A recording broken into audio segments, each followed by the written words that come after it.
omulungi ali ku yekomidde ku mukutu guno kwaniriza nnyo nze Mr. SPM nga bulijjo tugenda mu Easter season weteseteese otya omanyiyo kayimba kikeeka ndabe kayimba ki ketwayimbanga ne muzeeyi yazuukira mu bafu ng'abawangudde abalabe be yava mu magombe g'obulongoofu gwolina kayimba kikomanyi. So tuli ku kyalo eno Sumbwe twagala tulabe abantu b'eno Easter bagenda kumalako batya.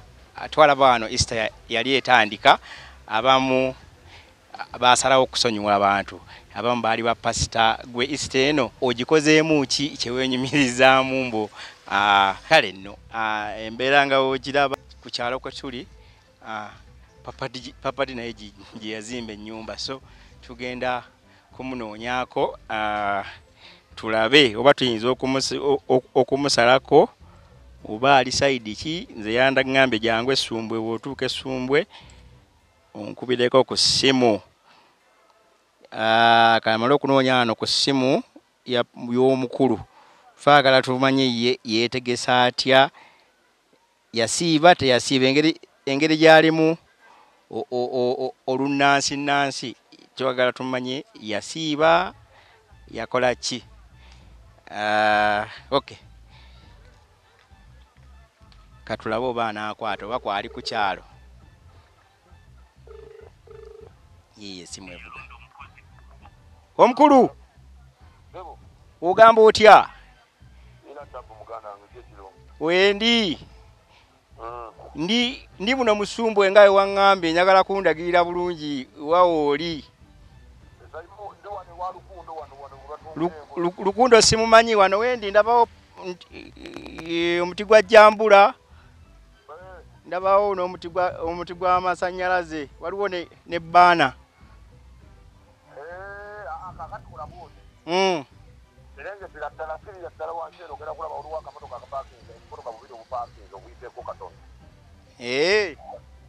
zino emmotoka za bbulaaka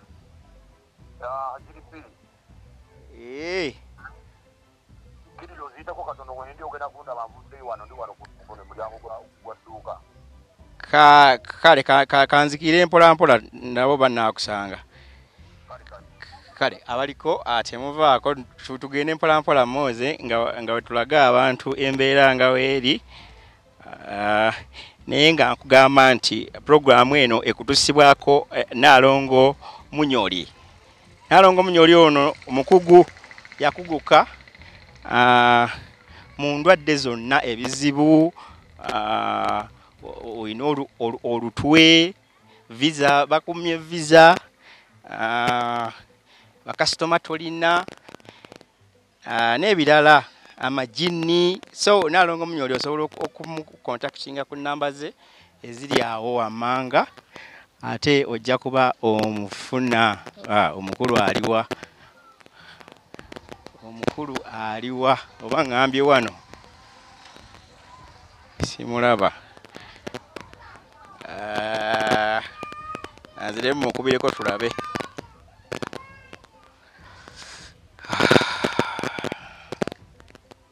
Mukubireko tulabe embeera nga weeri. Nkoze ne musajja wange Moze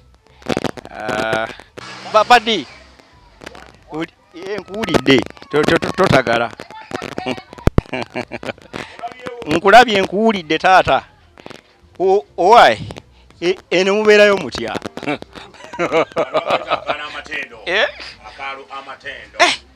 Mbuuze simanyi kujjamu nga okola kyeno lino edduuka lyo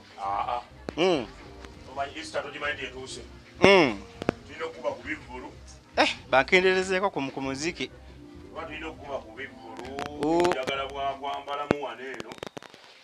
oli mbwakwambala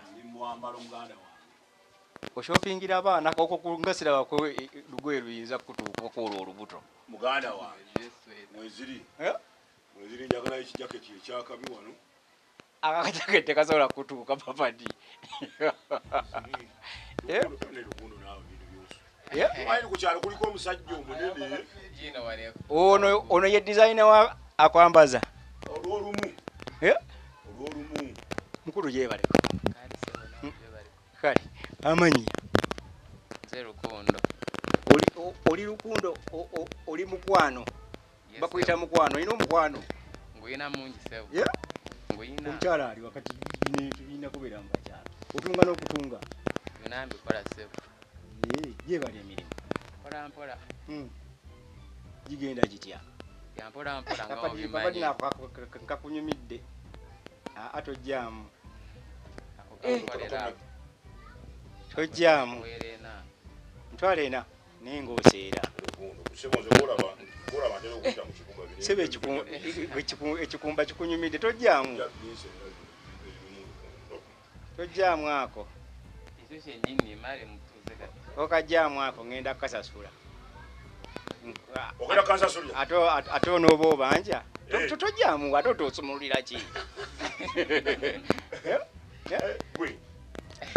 Gyebala emirimu. Abantu tugenda mu biseera bya Easter. Bali batya abantu taanaapu eryetya. Sente okola. Sente mpola. Funa za kulya ne buziba. Kati gwe weeteeseteese otya mu zino ennaku enkulu? Mali yino giraba naleese naye. Essubiro liri mu maali. Libala mu maali. Bwe batagula nga naawe bigamba kiwedde. Kijja lya nkoko. Tebayinza butagula. Eri abashuwa ddiiro. Kati zino empale ziringa mu sente mmeka? Empale esatu. Ebiri tompa. Ebiri kisinziira. Moze ngenda vaano nga nfunye empale nga bbiri nange.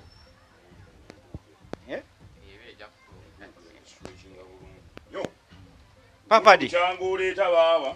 Eno size. Papadi gwe jangu tuule wano. Tusooke tunyumye. Oyagala swa kwegezaamu. Kameka Lukunda akapale. Naye tuli wa Lukundo.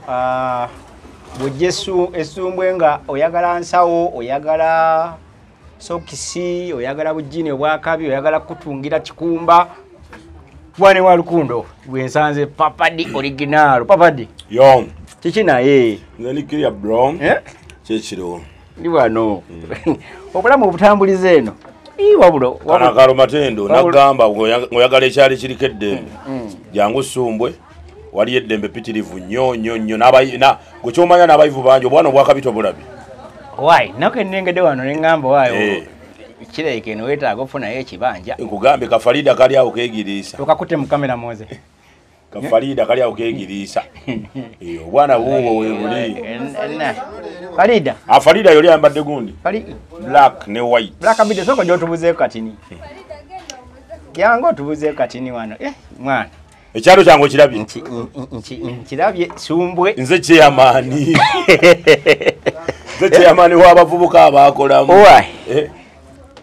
Ekisiibo. Ekisiibo ky'abakatuliki n'abakristaayo kigenda kuggwako. N'abasiraamu. N'abakristaayo kinaatera okuggwako. Tugenda mu Easter. Wasiiba. Nze ne musamize ebyo sibiriimu. Omusamize tasiiba. Kati togenda kulya Easter. Nze nsiiba n'enjagadde. Nkusanze onoonya bugoye bwa Easter. Anti ninayo sho. Za sho. Ninayo sho muganda wange. Nze ebintu ebyo sibitegeera. Kati mwe abasamize mujaguza ki? Abasamize buli lunaku luba lunaku lukulu. Tetulina lunaku lukulu luno lwasalwawo. Nga lukulu olunaku lwonna luba lukulu. Kati tulina kyetugereesa. Bino byagamba simanti amazaalibwa ga Yesu Kristo. Ate olunaku jjajjaffe Kabaka Bulamu lwe yakka olwo tulujaguza. Mwe mukuza lwaki lwa Nambi n'ekintu? Tulukuza Kabaka Bulamu lwe yakka. Okiwulidde? Ate Yiddi tulukuza olw'ensonga nti lunaku lwa jjajjaffe Ndawula. Lwe tulina okumugabula. Kitegedde bulungi nnyo. Ye Bayidi. Ku Easter akunoonya agenda kusangawa? Easter ndi Gomba. Ng'oli wala. Ndi wala. Oyinayo shoki? nayo piki z'empaka tulinayo emisinde egy'okuddukira mu kutiya bingi nnyo betugenda ogwo kyomanya activities nyingi zetugenda okuba nga tukola okuva emisana mpaka kiro kati ngenda kukyovula ninja genda na lwa mukaaga tulinayo twagiyita nyegenyege musasage y'endongo yemwe abategese nyegenyege ffe twamutegese nyegenyege eyo era tenti zigenda kubaayo kugenda kubeera mu kweyagala masanyu masavu meerere kuno bwana ogenda nabwo bwana tubusanze ku kyalo bwawano bwana bwakuno bwaffe butubeesabeesa tuli wano nabamuuza amaaso gali mu ngalo kati kyana kiri kyagala abaana nange moze n'abakyala kibula okusigala kuno naye tomunenya ate yandyagadde bakazi manya yandyagadde basajja banne musajja mutuufu omanye ekisiibo kino ekyali kitandika twalengera abantu bangi nga balina emiramwa gye batambulirako nti omupasita nti nsonyiye famire yange nsonyiye abaana bange omulala ate njagala twegatte wamu ng'abooluganda kati wekibadde nga kiggwako ate tulengedde abatandise okukaaba simanyi baproducer batandise okukaaba bavuddeyo tebalina bwe babeera abamu bagudde eddalu naye kati gwe engeri gyokoledde abayimbi ab'enjawulo okoze obulanga obw'enjawulo olowooza bemukolera ebintu ebyo lwaki wemumala okubakolera buli omu n'atunula erinadde gwe niwogw'eddalu teyavaayo n'agamba kangendawe ku musajja ono yankolera abamu si bonna kubanga nze nzijukira bwe nafuna accident kyobumanyi abamu tebaagala kamera abamu baagala nnyo okubeera mu kamera naye ate abamu tebaagala kamera nze bwe nafuna accident Kateera abadde nga nnambula Daxi Kateera abadde nga nnambula era nga mpa nekyasobodde okiwulidde ne si yekka gwe nkoledde nnyo David Lutalo in fact ndoza y'omu ku bayimbi era besibanja Daudi Lutalo oyo y'omu ku bayimbi besobola ki onolimba lwalimu ng'oli ennyama itizote olwo simubanja ate era ye muyimbi akyasiza okunsasula ssente nnyingi mu vidiyo ekitegeeza gwe tocomplaininga obifunyemu si bonna kubanga waliwo abayimbi abasinga obungi amanya nti papadi yafunye accident awo wakuwa mugambe ndi Juba siriwe simu nagirese si buli omuntu asiima ate nga ebiseera ebisinga abayimbi abo boolaba tubakolera ku lwa One Love nti ogenda n'omukolera neokola vidiyo nyingi zembaddemu zenkoze ne sigamande bonna bansasula abamu twamala okukola omuyimbi n'akwata awo ogenda ofulumatira bamanager okumulaba ndi nze sinze nayogera naawe atakumanyi atakulabako atandabangako mu vidiyo ng'okola muwe ku vidiyo ez'enjawulo mwoli vidiyo nyingi vidiyo yiti zote yennyini etuva okwogerako nkwanambi eyaziza bafana eyaggalawo omwaka oguwedde waliwo raha eya Eddie Kenzo vidiyo gwekyomanya vidiyo nyinyi ezimu nange nzeerabira nenjeekanga nenga neyo nze nagikola obupangisa waliwo vidiyo ndya butaala ndi muwuulu waliwo mundya butaala mwoli mwendi ozanyangani okiwulidde ndya butaala era nali ndya butaala kubanga nali muwuulu osegeera vidiyo nyingi nnyo nkwana waliwo oguwooma luno byeradi kiweewa David Lutalo bane vidiyo mpitirivu nnyo kati gwatamanyi naawe omulala enyongera okujjukiza ndi mubulango bwe MTN musoberere okunzijukirira omwo ekyo nakalango ka World Cup akasema nakakola ni Madrata njiko ennaku zino nyina nakalango ka kyalenga akaliko akapya bingi abatamanyi munonyezaawo gena kunnoonya ojja kundaba lwaki mbonna osinga kwenyumiriza mu David Lutalo nsinga kwenyumiriza mu Daxi Kateera kuba Daxi Kateera yandaga Lutalo weewaawo Lutalo yali yandabadde naye nga ate Lutalo talabanga ku byenkola Lutalo alaba waaka wange nga tuli ku shoze nze ne Dax Katero nga tugenza okukola nagaba ekisajja ekyo kale nakiraba nga simanyi kisobola okukola ebintu bwe bityo okitegeera twanyumyanga Lutalo kubanga nze nzijukira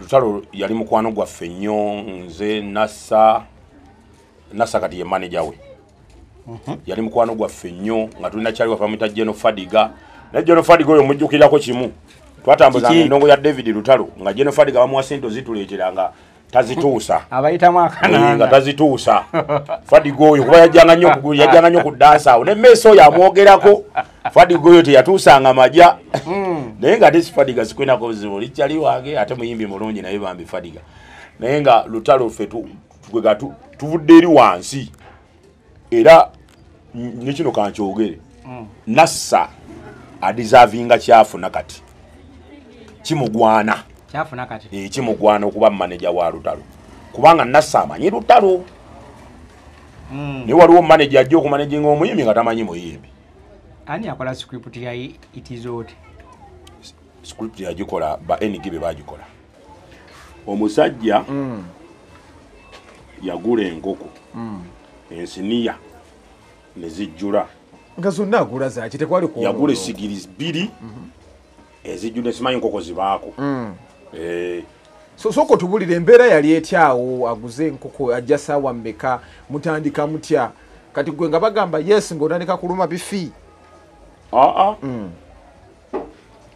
basooka ne bashutinga sini z'omuyimbi oluvannyuma ne baleka bashutinga story kubanga story batandika ogishootinga ndoza ssaawa nga 3 ezekiro lwaki mushutinga nnyo ekiro kasita sini zibaamu ndi mulimu ez'ekiro mubaamu ez'emisana n'ez'ekiro kuba vidiyo eyo era ogiraba bwe beetandika yatandika misana gakumandi yonna twagikolera wamu ku Ero Beach entebe yes kikyo tayinza kwerabira ku luyimbo olwo oba vidiyo eyo kyesiyinza kwerabira ku vidiyo eyo nti olunaku lwe twagishootinga yali birthday ya mukazi wange Nalonga Abiba oba abamu gwe bamanyi nga Bios the Pretty yali birthday ye kwolwo ensonga ali kisobola kugyerabira moment enjala gyekisobola kwerabira vidiyo lwefuluma sister wange yankubira essimu naŋŋamba baaba wandiridde enkoko konze nkuliridde enkoko nti ndiridde enkoko mu vidiyo ya David Lutalo ne mugamba ogirabyewa naŋŋamba girabye ku TV wa naye kasitojje eno kuba yali ampise kasitojje eno nange ngifunye vidiyo yamali nakumeka okufuluma vidiyo eraka yatwala ennaku nga nnya ofuluma teyalwawo taka yatwala ennaku nga nnya kubanga yali ajagala mangu kati moment eyokubiri gye mbadde nkunyumiza nti sister wange oyo yankubira essimu lwali lwakuna nankubira nampita neŋŋenda n'aginteera mu korodi yali amaze ogifuna kakati ninjiraba naŋŋamba baaba wandiridde enkoko mwana wa maama wandiridde enkoko mu kirugoza nye vidiyo then wayita ennaku nnya olwokutaano sister wange oyo enjo nakyanzi Naffa nga azaala kuba yazaala nga 10 then placenta ye yamutta naye yalwawo akaseera nga placenta bagamba bamulongoose biki kati nkera nga 11 ng'obudde bukyawo then ye ate obugwe ne buggwamu ensonga kisobola kugyera sister we yafa yakamala okulaba vidiyo muwali eyadde wayita ennaku nnya Naffa kuba yali lubuto David Lutalo amugamba ku kintu kino kikimugambangako lwaki lwa nsonga amazima gali nti ate lwe yafanze nawunga kuba nyiza n'okugamba nti saabika na kubika abamu babisinga babirabira ku social media naye nga abayimbi ababiraba Katero ye yabiraba nemukubira ndoza namukubira naye nga womanyi omuntu nga kyaliwo mukwano gwo sister wo obongo bwange bwali tebukola bulungi mu kaseera ako era ndoza mbadde sikimugambangako naye David Lutalo ndooza onaba olabika video kano video yo siyinza kugyerabira wagishootinga ku birthday ya mukazi wange ate mukazi wa ate mwannyinaze enjo nampita nga yansooka okugiraba nampita era ke kaseera kamu yafiira mu nnaku nyanga video efulumira omulemberembe Papa D osinkana otya David Lutalo oyo kyensobola okugamba nti emabegako nze nga nze omusanga namusanga ndoza twasinkana 2013 2013 natandika omulaba ng'ajja nnyo ewachali wange oyo Nassa manager we era Nassa oyo gwolaba adeserving ekyokuba manager wa Lutalo kubanga nze ebbanga linasinkana Nassa bali nasinkana Lutalo yali mukwano gwa Nassa ba Nassa abo bebakubanga ennyimba za Lutalo nga waliwo nekyaliwo omulala bamuyita Jeno Fadiga naye Jeno Fadiga oyo mujjukirako kimu nti bamuwanga ssente zaffe nga tezituuka nga bamuwa ssente okagenda ayite mu badijje aweeyo kale nga Lutalo asiima badijje Lutalo ogulaba sseba asiima Lutalo ayingira ebbaala nga tayegambye muntu n'omu nti ali mu kibaala n'atuula ne bakuba music we n'amuwulira nti DJ Messi akubye kati ye tajja direct aba n'abantu be kati nga Fadiga oyo Fadiga yali nnyo ttaano wa Lutalo kati n'addira Fadiga n'amugamba nti kwata gino ebiri gitwalire Messi gino ebiri gitwalire Nassa gino ebiri gitwalire DJ gundi gino ebiri gitwalire DJ gundi naye nga Fadiga ng'atuukira ku malusu wakibozibozi naye Jeno Fadiga sikwenako buzibu Jeno Fadiga muyimbi mulungi nnyo simunako buzibu yali yeeyiiya naye mukomya mu sente mu matabi yali yeeyiiya naye simunako buzibu ffe Lutalo bwe yajjanga n'atusanga ne bannassa abo nga buli omu amuwa kyamuwa musajja mugabi yes Lutalo twamusanga nga mu supermarket nzijukira mu supermarket ya Toto Kabuusu yatusanga nga nyaawo ffe engeri gye twakolanga ekiro nga bwe tuba tunnyuka bwe twagulanga ebintu awo ku supermarket y'oku Toto Kabuusu awo nga ne Lutalo waagula naye nga bw'omusangamu akugamba londa ky'oyagala Lutalo nze nzijukira namusanganga nnyo kubanga Lutalo yokola yayambalanga nnyo white edda nze namusanga ayambadde ka jeans aka white n'aka t-shirt aka white ng'anyumye naye nga waddembe nnyo ng'ayingidde n'ashopping obuntu bwe naye nga nammwe baasanze